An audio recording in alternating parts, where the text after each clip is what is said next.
All right, so these notes are going to pick up with example 11. Remember that we skipped over examples 9 and 10 in our packet.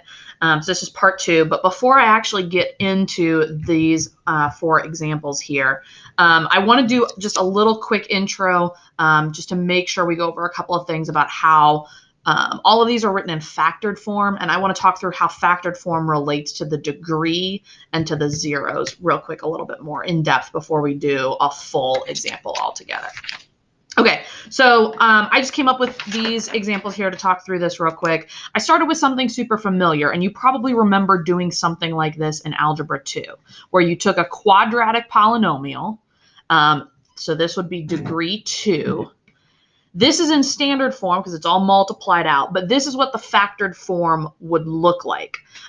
If I were to figure out the degree, if I'm given this version, I don't look for the highest exponent. Instead, I have to think about, if I were to multiply this out, what would be my highest exponent?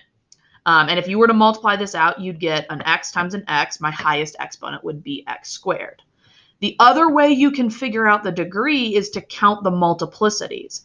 I only have one copy of that factor, and I only have one copy of that factor.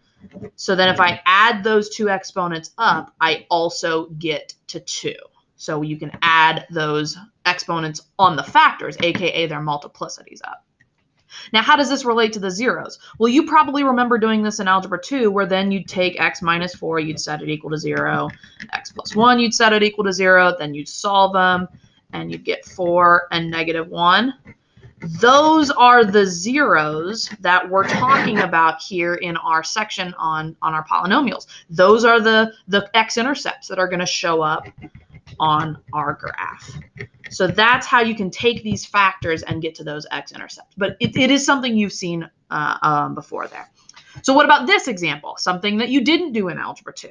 Well, this one is in standard form a cubic polynomial. I've already put it in factored form. And actually, truth be told, I started with it in these factored form, and then I just did distribution a bunch of times until I figured this one out. I didn't factor this whole thing here. So anyway, it's easy to find the degree here, but if I'm in this format, what's the degree? Well, once again, just add up your multiplicities on your factors. 1 plus 1 plus 1 would be 3. Each of my zeros, this is going to give me a 0 at positive 4. This one's at negative 1. This one's at positive 2. Okay, what about this version down here, this last one? Well, can I figure out the degree if it's in factored form? Well, think about the multiplicities here. Once again, just add them up, and I should get my degree. But think about why that works. There's 2 copies of this factor here, x minus 4 times x minus 4. Then another 3 copies of this one, x plus 1, x plus 1, x plus 1, and another copy of this one. If you were to multiply all that out, you'd get x to the 6th, 2 plus 3 plus 1.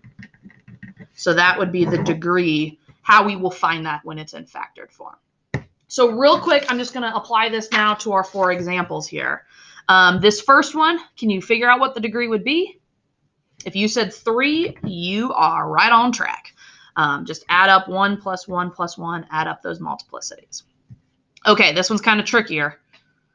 If you think it's going to be 3, unfortunately, you're not correct.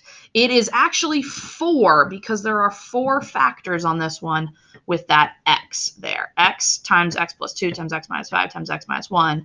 Multiply all my x's, I'd get x to the 4th. So this is degree 4 there. All right, down here, what do you think? If you said 3, you're correct. 2 plus 1 there for the degree. And then this last one, if you said 5, you are correct. 3 plus 1 plus 1 would be the degree for that last one. All right, in the next videos, we're going to do each of these graphs by hand, but I wanted to throw that intro out there for you.